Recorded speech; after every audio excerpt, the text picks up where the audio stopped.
Welcome to another great episode of Cherokee Sports Blood Brothers TV. We say it all the time, but it's truly not all about the size of the antlers. We hope you enjoy today's episode with these young blood brothers and the trophies that they take. You know, it's so neat that we're all on the same page, whether it's 2 hours before sunrise and we're out there breaking ice, carrying decoy bags when it's 28 degrees, whether it's sitting up in a stand when it's freezing cold, when it's super hot, whether it's hanging the stands, whether it's cutting trees down. You know, the hard work has to get done. In our group of friends, we do it, and we're successful because of it. When I think about why hunting is so important to me, it's hard to just say it because it is everything. I mean, it's a year-round getting ready, going out to watch deer out in fields, scouting the turkeys before season. Any excuse that we can do in the off-season that'll get us ready and to have fun outdoors, that's what we do. We get to be out here year-round. We're fortunate enough, too, to have the property and the time, resources to do this. Thanks, buddy. It's not a go out and hunt type of thing. The more you put into it, the more you get out, and the more reward you get. Not just the more animals you kill, but just the experience in general is just so much more rewarding. Stud bird. Look at these hooks. Look at that.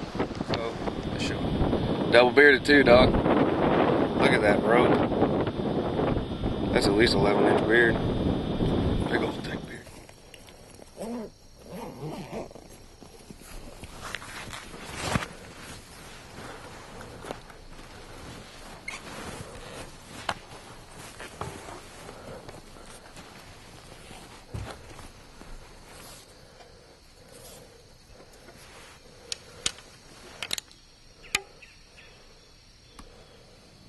Oh, shoot. Right here.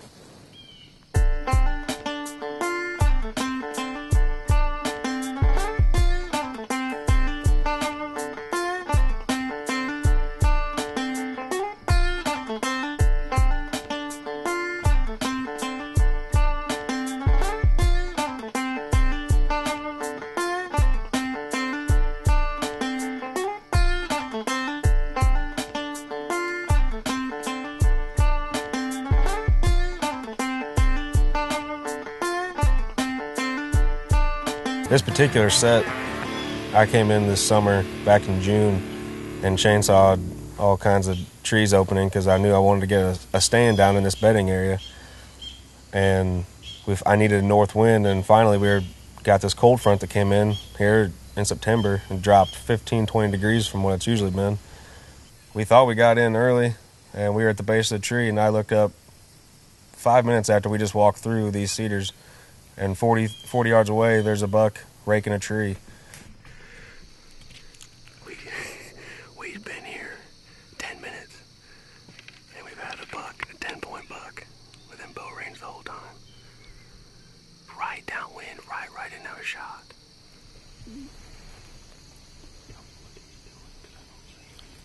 I don't either.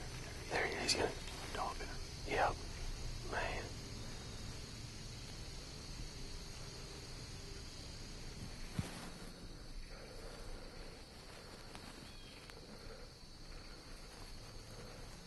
What do you think, 30? I'm on him. Where?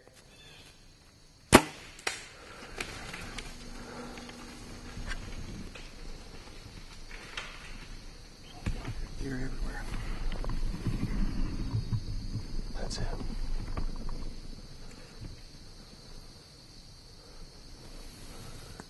I told you those squirrels was not that happy about that. No.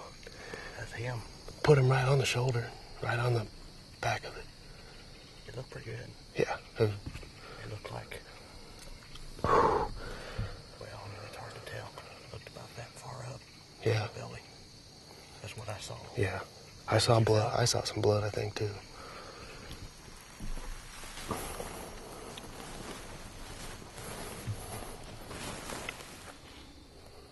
Right as the arrow hit, it was right on the corner of the elbow, and I knew I saw blood come out, but I knew it didn't get much penetration either. I could see that arrow hanging out. So I was just a little skeptical of what happened. We saw the deer, run up over the hill, so we didn't go down on site. So we gave him about an hour. We climbed down, checked out the arrow, tracked the blood for about 10 yards, and we decided to back out so we didn't bump him. You got good pictures. So we come back here this morning. We're feeling pretty confident. We tracked blood for probably 80, 90 yards, and then he hits some more woods and slows down, and there's a lot of blood pumping out. Feeling a lot better, about 30, 40 more yards, and then we saw what happened. No, this is no joke. Like, this is no special nothing. We just came in here this morning, tracked him 150 yards, and there's not even a piece of anything. There's hide and bone. It's a little bit of mixed emotions, you know. You're really glad you find your deer, but to have it happen that way, you know, we did everything right. The shot wasn't perfect, so we backed out. We gave him the time. We tracked him. You know, we did everything we could, but Mother Nature took its course. We're not going to be able to eat anything off this deer, but we're going to have the memory and the rack on the wall. When I started hunting, I didn't know much about it. My dad had to teach me where to shoot the deer. I started off with a .223 real small hunting rifle, and I think I killed 5 deer with that the first year.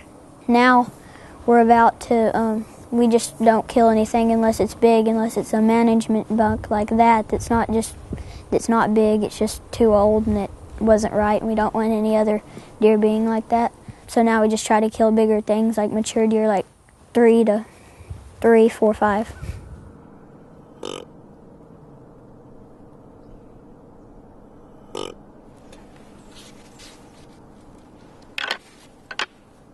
I hope he understands how fortunate he is to get to spend the time that he does outside. I know from time to time he talks about the other kids that he goes to school with and how excited he is to get to do what we do, hunting both in Arkansas, Kansas, and other places. So I hope that he realizes how fortunate he is to have a group of family and friends that spend lots of time in the outdoors.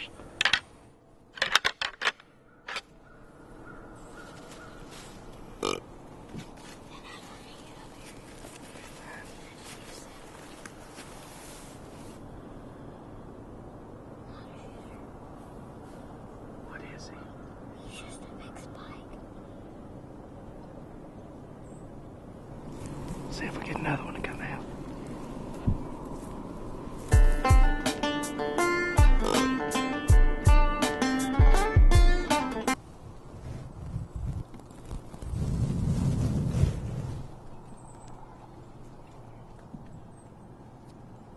It's real fun to get out and do stuff with my dad, like hunt, because we always have a good time and he always helps me out, and I always learn things about hunting and what about animals and things. And I just like doing that a whole bunch, so I like doing that, and we do that a whole bunch, and it's become like a routine thing now. I play all kinds of sports like baseball, football at school sometimes, basketball, and just a bunch of things. But hunting has to be my favorite just because I love doing it. It's a sport, and it's my favorite sport. I do it a lot, and I just like to hunt.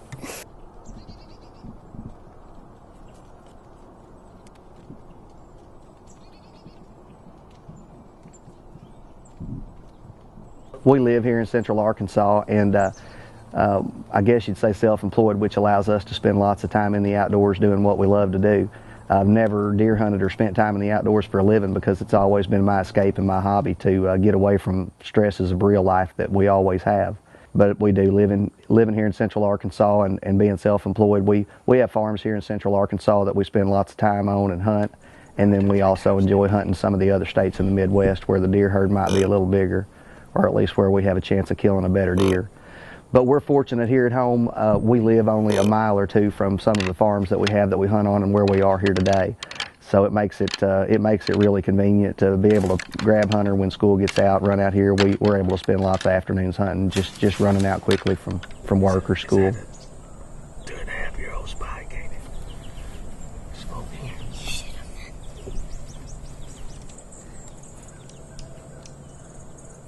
I want to do a drill with deer, Dad. Will you shoot him? Deer, Dad, will you shoot him? Y'all ready? Yeah. Right in the middle of the shoulder, Hunter. Really? Right in the middle of the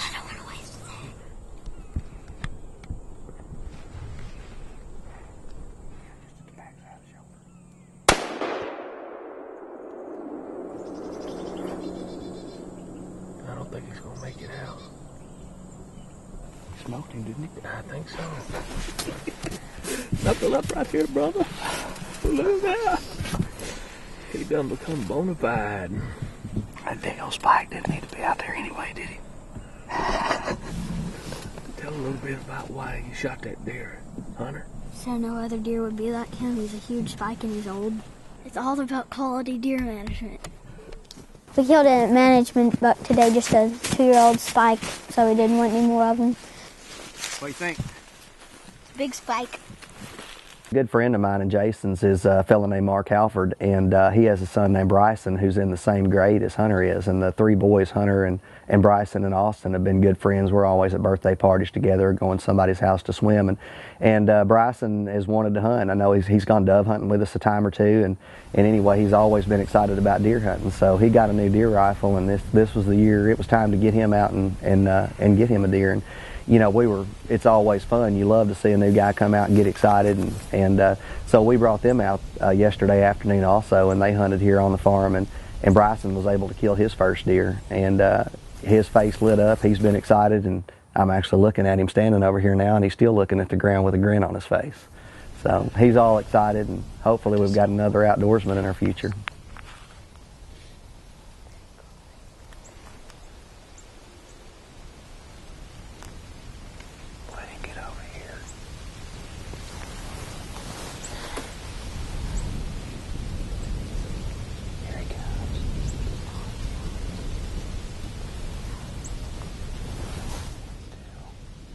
I have the opportunity to be around, obviously, Hunter, and then, you know, all the kids that are his age. There must be a dozen of them here in town in the 4th grade. They group up just like we do. They sit around, talk about hunting and fishing, and they're at school, and they're sitting over there in their little group, and there must be a dozen of them sitting there. They're telling deer hunting stories, and my dad killed this, or we did that, and I think it's pretty cool. It's like little us out there starting all over again.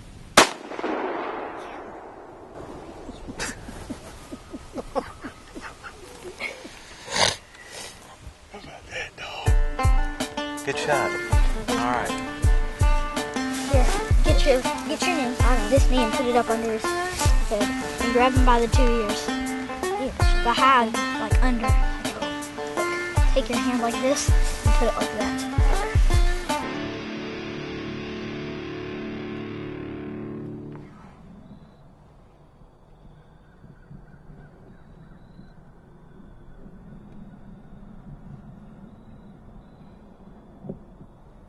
I play all kinds of sports like baseball, football at school sometimes, basketball, and just a bunch of things. But hunting has to be my favorite just because I love doing it. It's a sport, and it's my favorite sport. I do it a lot. And I just like to hunt. I like hunting with a gun because it gives you a better chance getting your animal because you can shoot farther and because it's just more deadly. I think we're going to start shooting a compound bow instead of a crossbow next year. I'm really excited. I think my first deer or even a doe that I kill with a compound bow would be like the biggest buck I've ever killed just because I've been wanting to get a compound bow to shoot.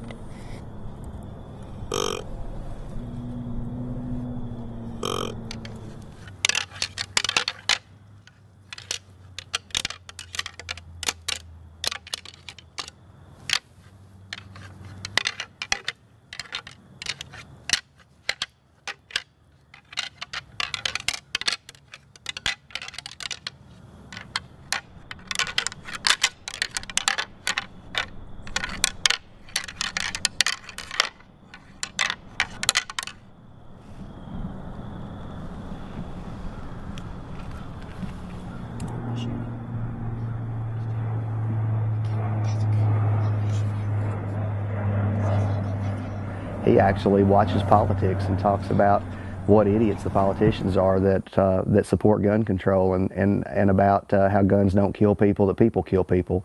And you bet there's got to be some difference in a kid who is around guns in the way that he has been and that we are and understands what they do. And he definitely understands the difference and that it's not a toy and it's not something to play with. He's shot lots of deer, so he definitely knows what guns do and what that means.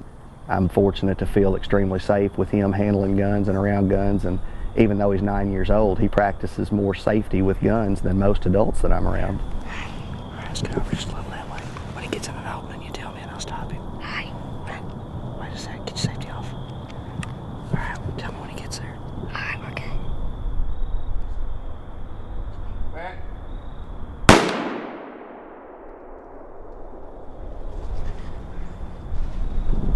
Did you get him? I think so, yeah. Did you feel like you got him good? First Man, give some brother some love. All right. Let me get the rope up.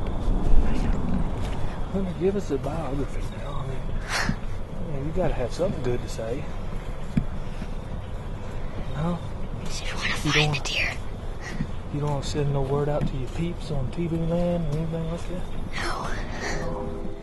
Hiding my smoke. All right. You know, I've been a single parent for most of Hunter's life, and so we've spent a tremendous amount of time with each other, and we spend time with each other at school and on other athletics and all kinds of things. But you know, if you're a parent, there's nothing else that I've ever experienced that creates the bond that the outdoors brings. And it doesn't matter if we're catching creek perch on the side of a bank somewhere, or obviously sitting in a stand for endless hours that we have deer hunting. There's no doubt that spending time in the outdoors with children creates a more of a bond than anything else that I've ever experienced. Look at that. I mean, this stuff is smoke. Look at that. All over the base of that tree. Look at this.